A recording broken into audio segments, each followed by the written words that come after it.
From County College of Morris, this is CCM All Access.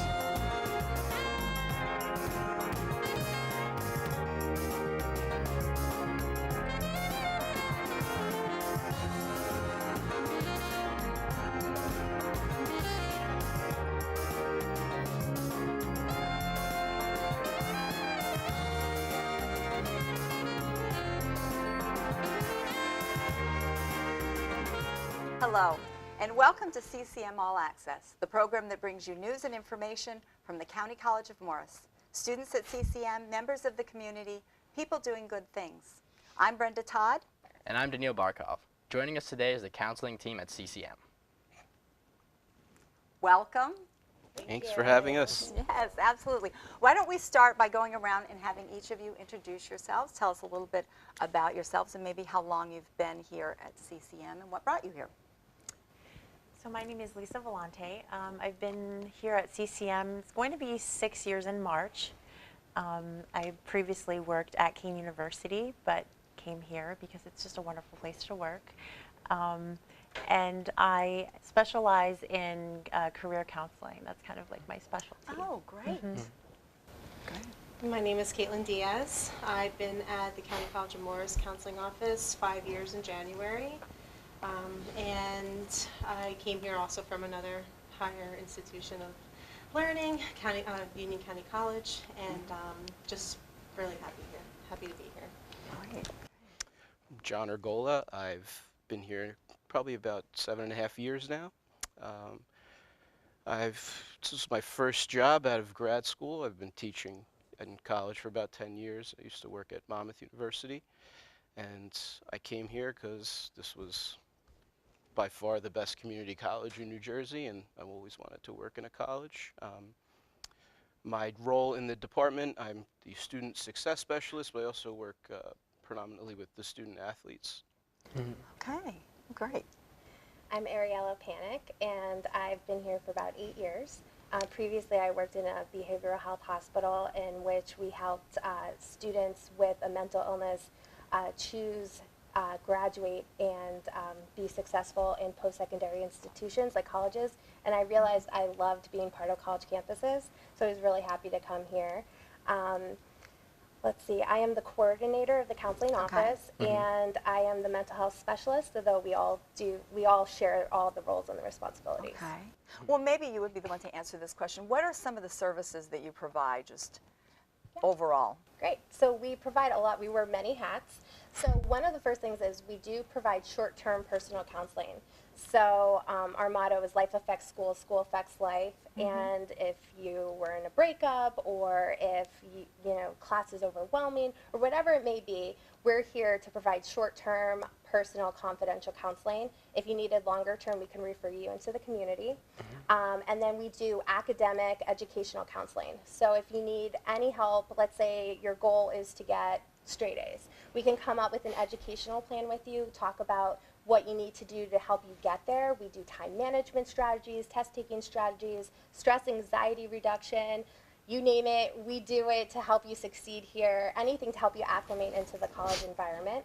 As Lisa mentioned, we do career exploration, so a lot of students are not too sure what they would like to do, and most of us here have changed our major at one point or another, so we see that often. So we do career exploration, which means we help you figure out your personality, interests, abilities, values, skills, and then we help you figure out what jobs and majors would be appropriate for you. What else? So Lisa works with NJ Star students, John works with athletes, Caitlin does veteran services and also works in transfer services. So we see a lot of students for a lot of different reasons, like if they are having difficulty personally or that's affecting their education, we're here to help support them. Very good. I know you're having an event tomorrow, right? Can you tell me about that, Lisa?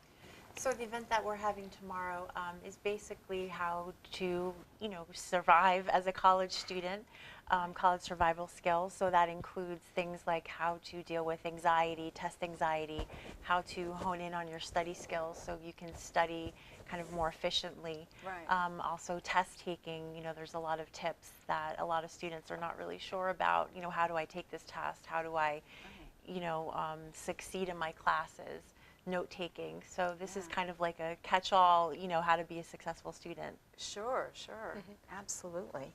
So I actually know from experience, because I don't know if you remember, but I did come to you a little bit, I believe it was a year ago, around that time. I do, Danielle. I know I didn't follow up what we planned to do when I was supposed to come for several appointments, but you actually did help me with, I ended up changing my major to finance. Great. And I actually think the biggest problem that I did have was I was having a lot of issues at CCM. I think it's the kind of like the stigma of going into like a community college. You don't really, you go home, you end up doing you don't really think about the work, and then you come back to school and you're like, oh man, I got to make up all this extra work. And I was on like an academic probation for a little bit, but then as soon as I came to you, you kind of helped me through it. I made a plan that I did still follow, even though I did not come back. But That's good to hear. you did, changing the major was very helpful, and I think that's probably I'm doing a lot better now in CCM. I'm Wonderful. doing very well. My grades are the best that they've ever been, I'd like to point out. But I think the major change was definitely the best thing that happened for me, and I want to thank you for that. Oh, you're welcome. Thank you. I think it's so important for course. students just to realize that there is support here for something that's not, that is about test taking or is about changing your major, something like that. That's how working at a college is different than maybe having a private practice or working outside of that. Are there other things that you find that are different about working in college versus From our perspective? Yes.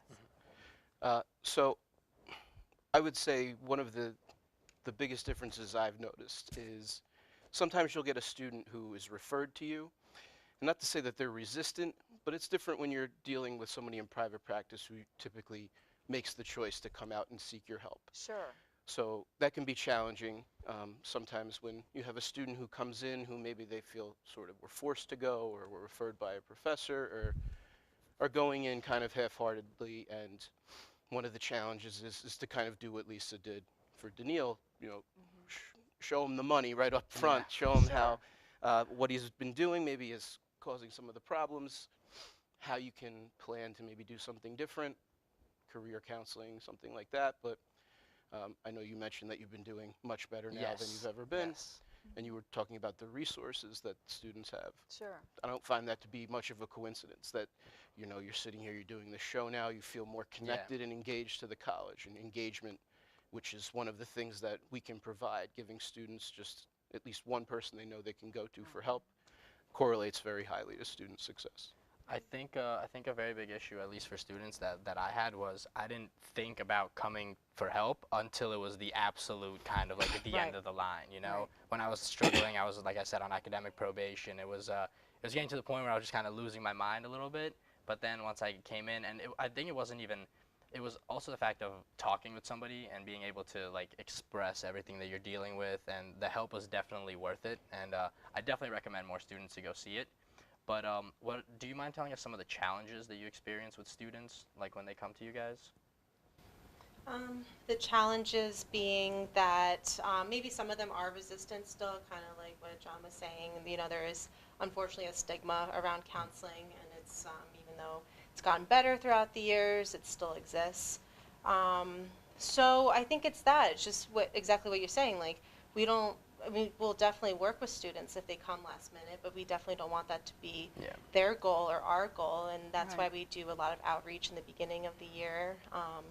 We make a point to try to visit classrooms when faculty members invite us. We do orientation and other information sessions.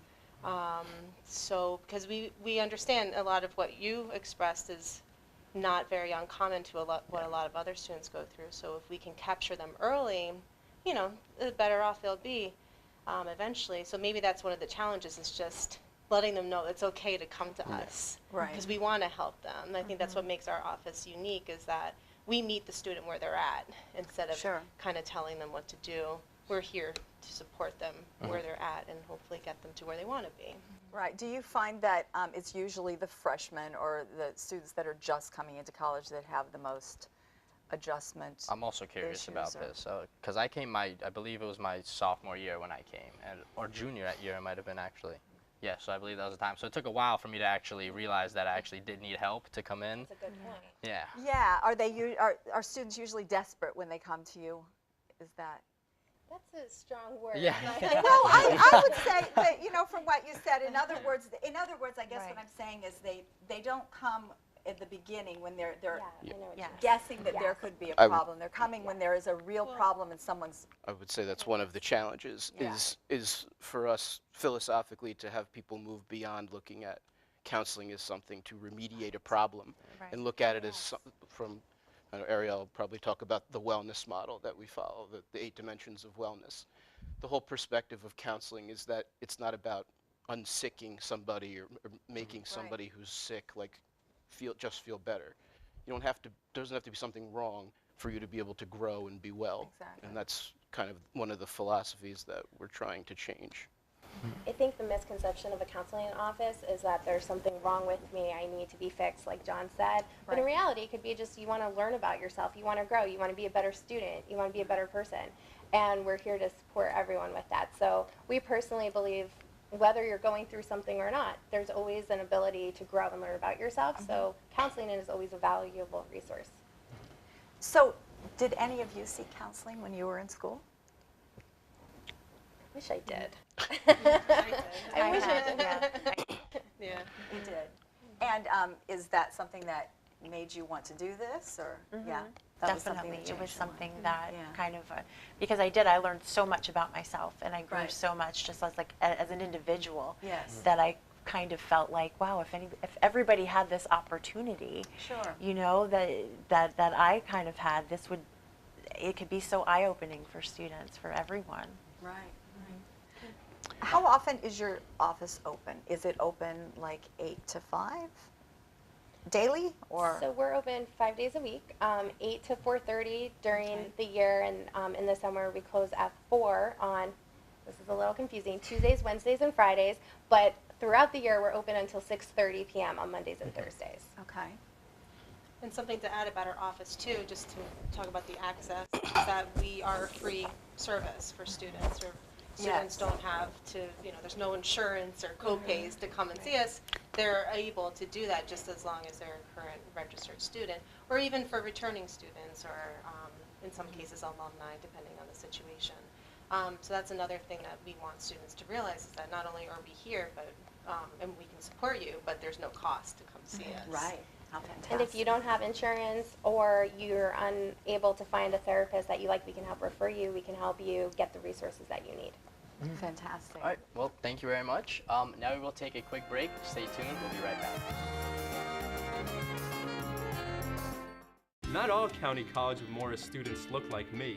Some look like me. Or me. Or me. Or me. We all come to CCM at different stages of life. And for different reasons. I plan to transfer to a university. I'm training for a new career as a nurse. But we all know one thing. CCM is where we want to be. So check out the website. Check out the website. Check out the website. And let CCM connect learning and your life.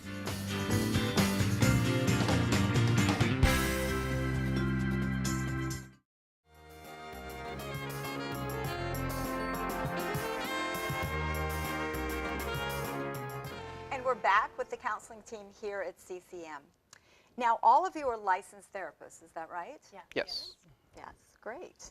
And there are the 4 of you here, and so you have an option to see a male or female counselor if you wish, and also you have your specialties, so that is something that you let Sure. people know ahead of time. Is that listed somewhere, or does someone just come to you? We should point out that we have a really awesome administrative staff Okay. who plays a very important role in our office. One of it being kind of filtering people to the appropriate place, but Exactly. I will say also they do more than that, because they have to deal with, they're kind of the first line of defense, so to speak. So Sure. when students come in crisis and things like that, they're a really integral part of our office, and on more than one occasion have heard students on the phone in crisis and not let them off the phone, and probably saved a life or two. Oh, Oh, wow, wow. fantastic. And what are their names? Elaine DeVivo, Nancy Branca, Betty Benatka. Wonderful. Yeah. All right, well, great. So you had mentioned the 8 dimensions of wellness, right? Would you like to go around and maybe take 2 dimensions and explain those each? Okay, you want to go ahead and Sure. start? Yeah. So one of the dimensions is spirituality. which can be, you know, anything that you want it to be. It doesn't have to be an organized religion. Whatever makes you feel kind of inspired or spiritual. That could be yoga, that could be meditation, that could be anything really that kind of just gets you uplifted, right? Any kind of belief or ideas that you have that really kind of gets you up in the morning and that can invigorate you. Another dimension is emotional. So it's really important to keep a good watch on your emotions, what you're feeling, right, from day to day. If you're having any difficulties expressing your feelings or difficulties with naming your feelings. So it's really important to check in with yourself, with your emotion. Great. Another dimension is physical. So that's the where we talk about really just getting some kind of physical activity into your daily routine, whether it's taking a walk or going to the gym or doing more yoga, like in the other dimension. Just Eating making well sure, and yeah, exactly. sleeping. Just making sure you're active, that you're mindful about, what you put into your body and how much sleep you're getting. Because those three things, they sound basic, but they can make a big difference for a student's life. And another dimension is financial. So that could be what we may aspire to make in terms of a salary, but it could also be our current status. So let's face it, being a college student is not very lucrative, and a lot of students do work one or multiple jobs to keep up with, the demands of bills and other responsibilities. So it's also just being mindful about like how much you're taking in, how much you're putting out, and making sure you have some kind of budget. So those two things, physical and financial, part of the 8 dimensions of wellness there.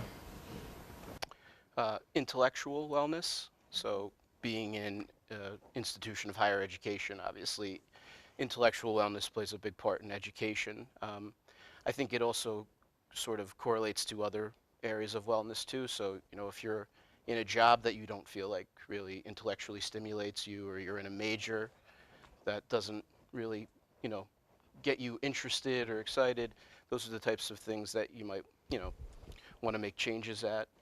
Social wellness, which to me I think might be one of the most important especially for human beings. It is in our very nature to want to connect with other people. I think I could probably speak for all of us to say that the majority of the challenges, problems that people come to us for in some way, shape, or form derive back to some kind of relationship. Most of our problems in daily life are relational in nature, and that's because how important other people and the connections and social connections and relationships we have with others plays in our life.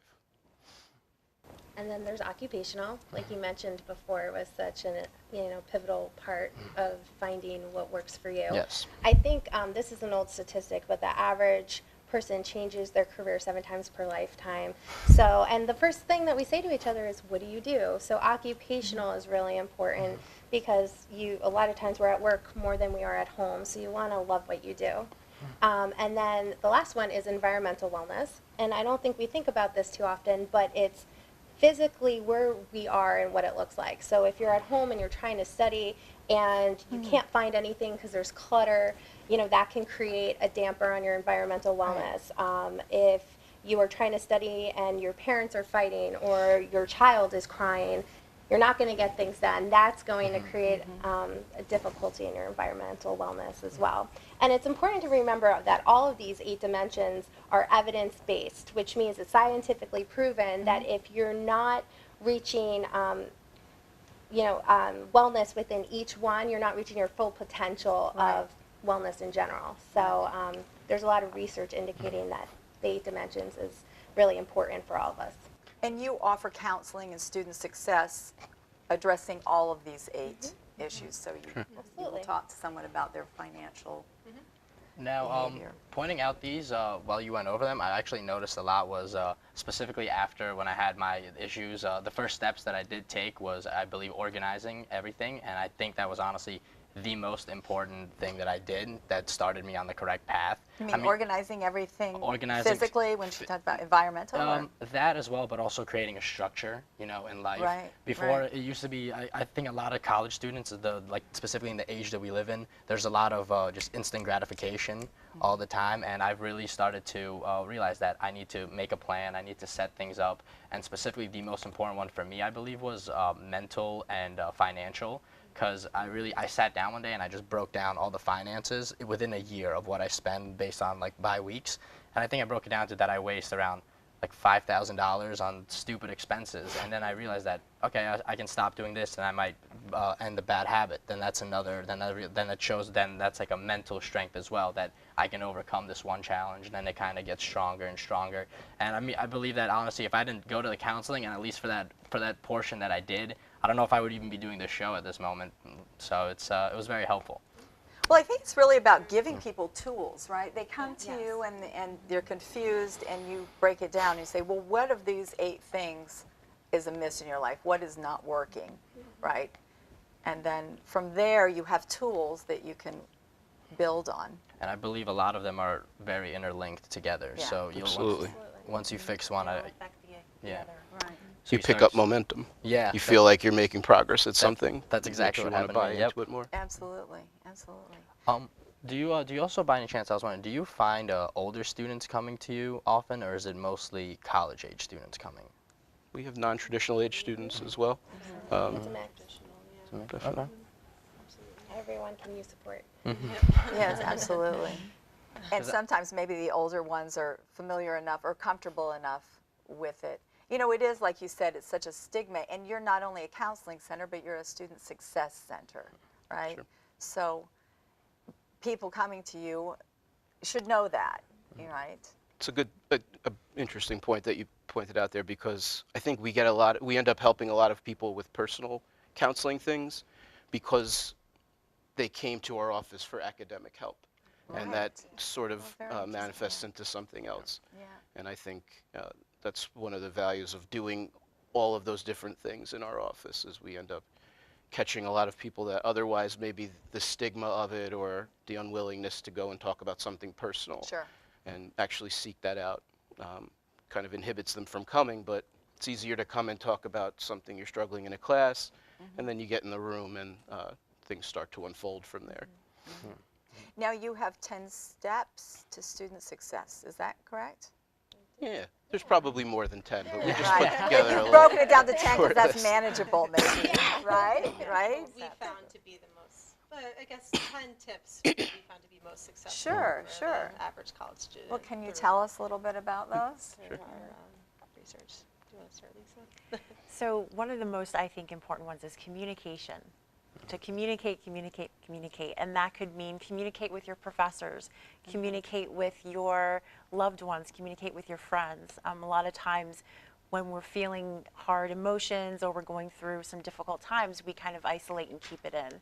And it gives that feeling more power, right? It kind of makes it feel like we're alone with our problems, we're alone with everything that's going on. And there's just something really therapeutic about just kind of divulging to someone, listen, I've been having like the worst day today, or, you know, I got a really bad grade on a test and I'm just really feeling bad about things. It's very powerful to communicate with people, to let people know what's going on and to let them in so they can be a big support to you. Sure, sure. And they can't read your mind. They don't Right. always know what's going on. And then especially communicating with a professor, it's so important. Yeah. You know, I think that students are sometimes intimidated by the idea of doing that. Very much so. We see that a lot. Yeah. I can vouch for that 100%. Yes. What we find is that professors actually want to hear from their students. Yes, You know, sure. actually, all of us have taught at some point here at the college. Yeah. So professors actually want to hear from their students. So yeah, we encourage our students to talk to them. Yes. Definitely. Okay, so communication was Yes. one. The second tip is to get to know yourself. So kind of how you were talking about, right? You've kind of went down this journey throughout the beginning to like where Yeah. you are now of kind of unfolding and organizing and discovering more about yourself. And that's what we want to encourage all of our students to do, that, you know, it doesn't have to be just one piece of the puzzle. They're not just here to get their associate's degree. It's like, well, what other pieces do they want to connect while they're here, or here or outside of here? So, get to know yourself, get to know your strengths, get to know your weaknesses, be comfortable with them, and be willing to also adjust if you have to. So, and a way to adjust is to be confident and to grow the confidence within yourself. So, yeah. Confidence is a very interesting thing. Confidence really comes, I think, from presenting yourself with a challenge and then meeting that challenge, right? And so it's very hard to say be confident, right? It is, yeah. It's easier said than done. It is. I'm aware. It is. But, meeting those challenges, but sometimes just knowing that having a challenge will build your confidence, right? As opposed to being frightened by that challenge, realizing overcoming it is what makes it overcoming strong, it, exactly. And learning from them, because one of the things Absolutely. that we see a lot are students are taking 8 a.m. classes and they're not morning people, so they miss them, or they have difficulty staying in class for 3 hours. So get to know yourself, like Caitlin's like, get to know what works for you. Yeah, what works for you. Absolutely. I learned the 8 a.m. classes were not mine right off the bat. Absolutely. Right, you learn what works and what doesn't work. Yeah. So, Yeah. absolutely. That even goes with study strategies and test-taking strategies, and everyone's different. That's the other thing, too.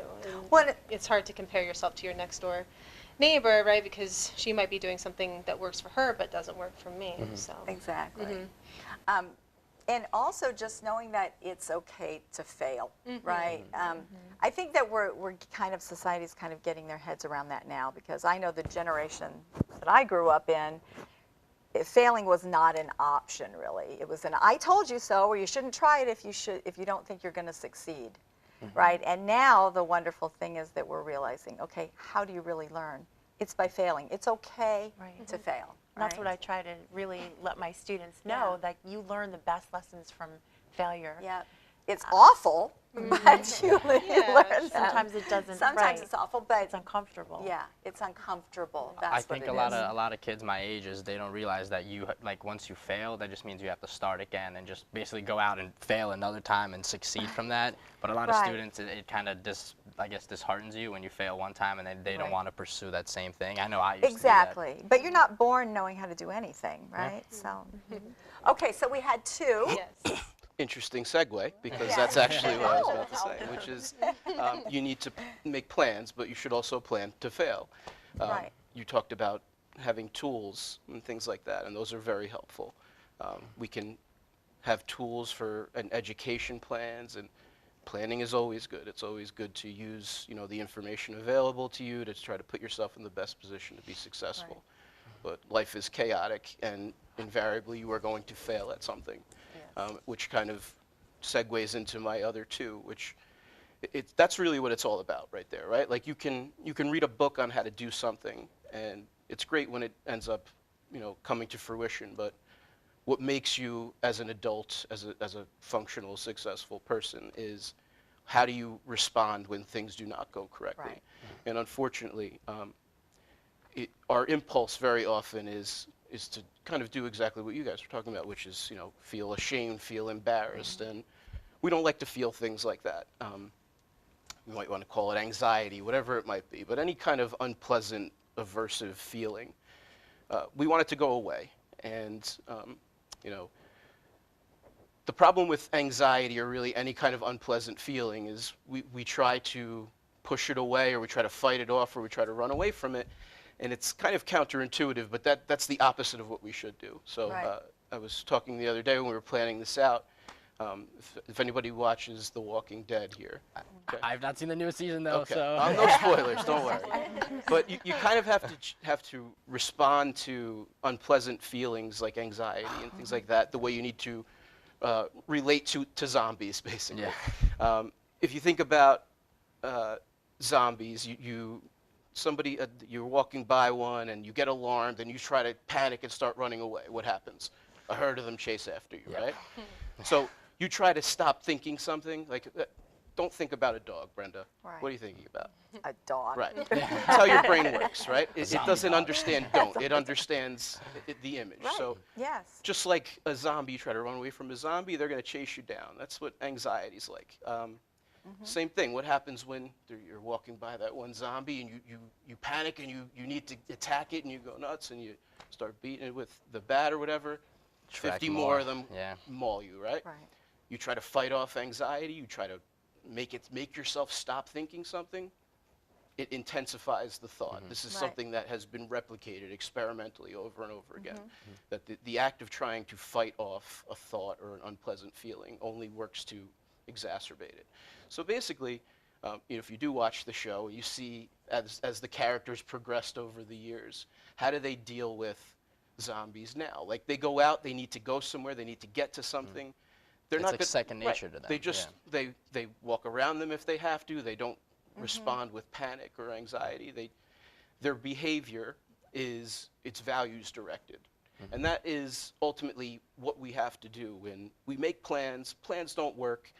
When plans don't work, we need to take the posture of like, okay, I'm willing to have the pain that comes with failure in order to keep moving forward towards the things that actually matter.